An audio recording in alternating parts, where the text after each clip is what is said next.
Good to be on. It's good to talk to you. And let's, I don't know what kind of, if you read comments, what kind of comments you got on that. But I think even out here in Seattle, a bit surprised that in your power rankings, your latest power rankings, you've got the Seahawks sitting right there atop the list at number 1. What went into that? Hey, why not, right? At this point, I mean, I'm sure we say some version of this every year, but it's kind of wide open. I mean, it really is. I don't think there's a whole lot separating, the Pittsburgh Steelers, so I think I have 12th right now, and Seattle at 1. I mean, again, if you see the Steelers on their best day like they were Sunday, they're up there in that upper echelon. If you see them at their worst, who knows?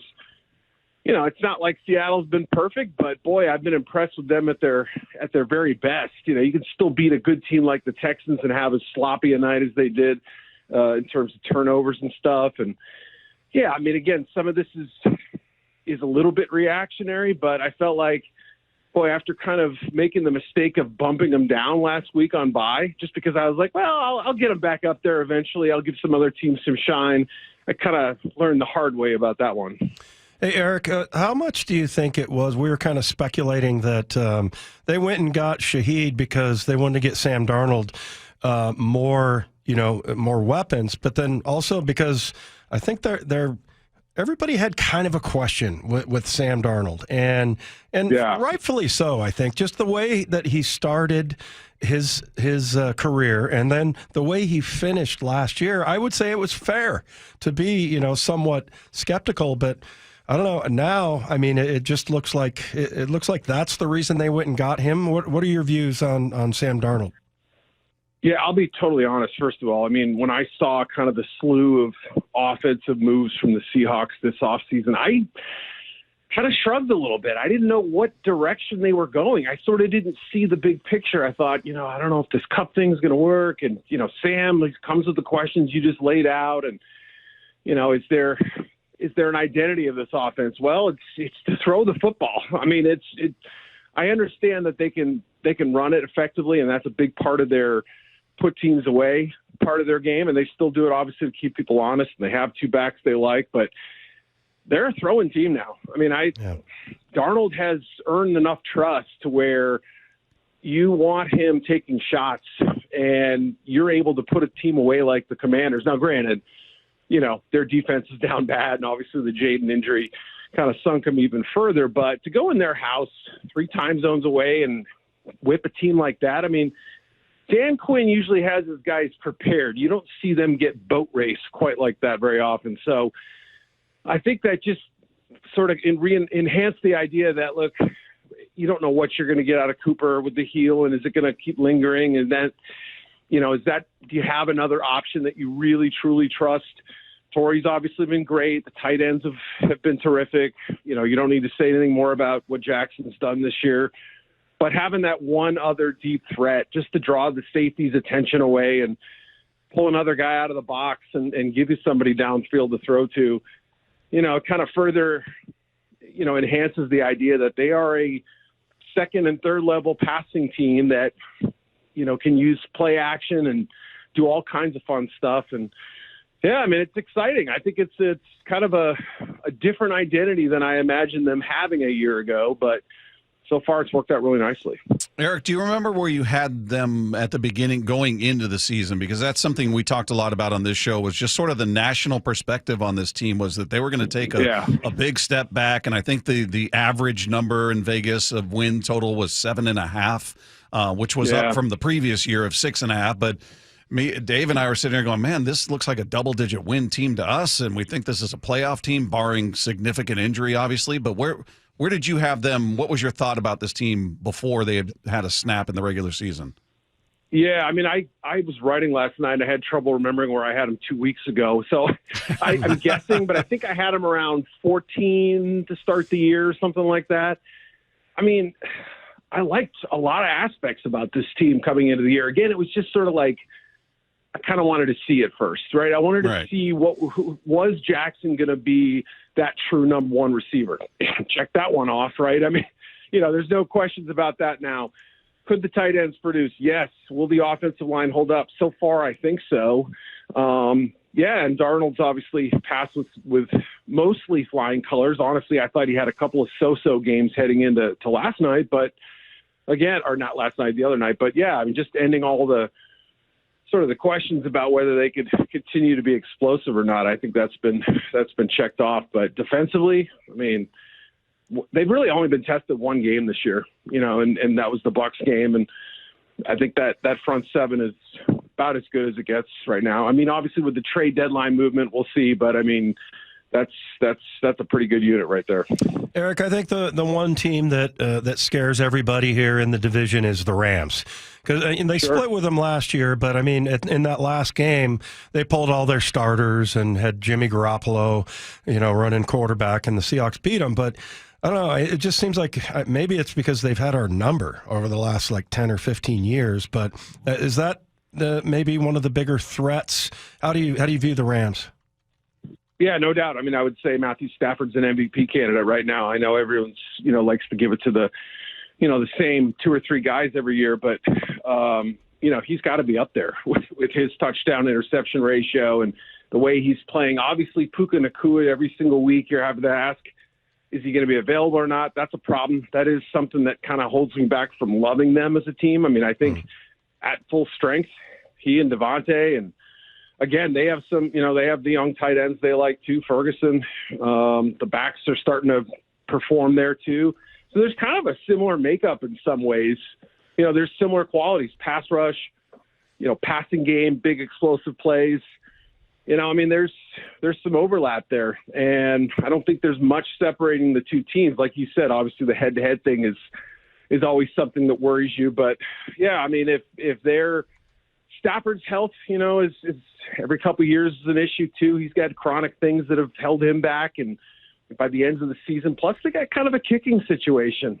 Joshua Carty missed the extra point and kind of a short kick, and both were bad misses. So that's been a chronic issue for them. So I see all the reasons to think that they could get to a Super Bowl this year, but I also have a few things that are kind of hold me back a little bit. Who's the biggest surprise to you in terms of they're not nearly as good as you thought they would be? And not nearly as and some teams it's hard when they've got significant injuries, and maybe the Bengals are that team, even though their offense is rolling without Joe Burrow and their defense is a disaster. But I'm just curious who that team is. You thought, what, watch out for these guys, and now you look at them after 9 games, going, what the heck happened to them? I picked the Cardinals to make the playoffs, and in my defense, I kind of was saying, look, I mean, you could see some progress there, and I kind of thought, maybe they had found some common ground with Kyler Murray, obviously his injury and how serious it is. Everyone's kind of guessing and all that, and is Jacoby Brissett really the better answer? And, their numbers suggest they're a better team than what the record says, but, those fourth quarters prior to last night have been pretty rough for them. So I don't know that they're just so disastrous that they come in the bottom, but they were a team that I thought could be a little better than a lot of people thought they'd be.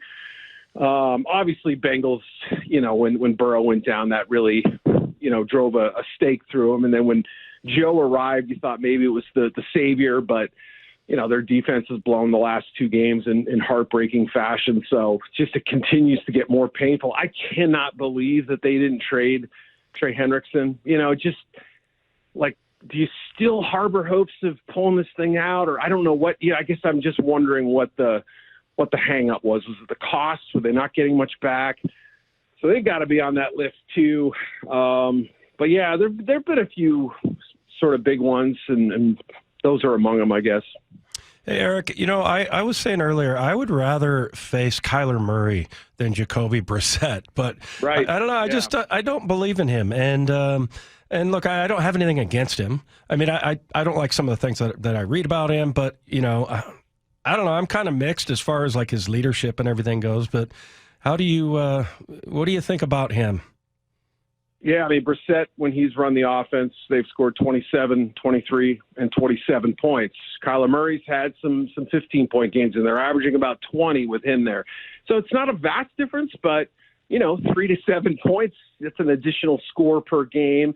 It seems like the offense is working more on schedule. There are a lot fewer of those, kind of headache situations, 3rd and 22s and penalties and sacks and things like that. Now, he took some sacks last night. I think those are mostly on the offensive line. But, yeah, I mean, it's hard not to think that right now they seem like a more efficient, on-schedule offense with him at quarterback. And, you know, he doesn't try to do too much. He takes the small profits when they're there. He'll take the chances when they present themselves. He's not a perfect quarterback, but I mean, I don't know how many better backups there are. I think he's a really good pro. You know, pro's pro kind of number 2 guy who can be a short-term one. So they're in this awkward situation here where Murray's kind of hurt, kind of not, maybe not quite ready to come back. And when he does, is he going to get embraced? Is he going to be the guy again? I mean, those are legitimate questions, I think. How stunned or surprised at all were you that Sauce Gardner got dealt and Quinnen Williams to a lesser extent? But the other part of that, I guess, would be that solidifies the Colts' belief in Daniel Jones. I don't think you trade 2 first-round picks if you're going to be shopping for a quarterback, right? Excellent point. Yeah, right. Exactly. I think that was the layer beneath the trade. First of all, the cost, you know, Sauce is great. He's got a clear value in this league, in a league where everyone wants corners. You know, I mean, it's a tough position to find. So I get that aspect of it. But Chris Ballard is somebody who really had cherished his draft picks. And even though a couple weeks ago in the power rankings, I even said, like, if there's ever a season to change your stripes and make a deal at the deadline, because they've never really done it under his watch, this is the year. But 2 firsts, even if this year's, you know, mid-20s or lower, you know, it could be 32nd. And if it is, they won the trade. I mean, they'll get their value out of it by winning a Super Bowl. But for a guy who has 1 interception in his last 3 seasons, and, you know, Robert Salah took him off the field occasionally, and there were some times where, you know, he's looked less than an elite corner. So maybe he's the missing ingredient, and I do think they needed help back there, no doubt. But I'm fascinated, but I'm also a little bit hesitant, as great as they've been this year. Hey, what do you make of the resurgence of some of the quarterbacks we've seen over recent years, and certainly 2 of them here in Geno Smith, who was obviously a New York Jet at one point, became a completely different player here. Sam Darnold started it last year in Minnesota. Certainly he's continued it here, another former Jet.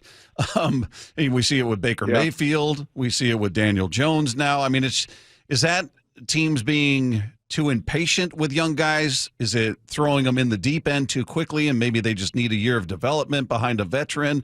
Or are they just, I don't know, toxic situations like maybe the Jets are? How do you sort of explain the resurgence of all of these quarterbacks thought to be busts and now looking like, okay, this is who they were thought they could be when they were drafted initially? Yeah, and that's why, you know, I mean, first of all, as a Mizzou guy, I'm still harboring hopes that Drew Lock can be that guy. You know what I mean? Yeah. And when you have former first-round picks and early second-round picks and such, and, you know, maybe the GM of a team was a scouting director when they saw them in college, said, man, that kid had a good pro day. Why did he never work out? And you start peeling back the layers. Okay, you know, his head coach was fired after 1 year. He went to a bad team, couldn't rescue him. You know, was deemed a bust, you know, went somewhere else, was a backup, only got a handful of starts. You know, I mean, you could see that pattern work out with, you know, with Geno, with Darnold, with Baker to a lesser extent. It did happen that 1 year with the Rams where he sort of came over and was a throw-in starter there. But, you know, he had to earn his job back in Tampa. He had to beat out Kyle Trask. So it's crazy to think in such a short period of time that our opinions can change on these guys back closer to what we thought they were coming out of college. So sometimes it's the impatience that you mentioned, the wrong fit, the wrong philosophy, the wrong QB head coach pair, whatever it may be. There's so many factors it's hard to say, but I love that teams still bring those players back and give them opportunities because they know there's still gifted quarterback in there. Yeah. Eric, always good to talk to you, man. Really appreciate you taking the time, and I think you developed a strong following out here in Seattle when you have them sitting atop your power rankings in the number 1 spot. So you're probably very popular out here today. Keep it up, Eric. Thank you. Well, it's election day, so they always say in Chicago here, you know, vote and vote often. Click the power rankings and click often, please. Thank you. I appreciate you guys. Eric, thanks so much, man. All right, see ya. There's Eric Edholm, NFL.com, does a great job there. Again, you can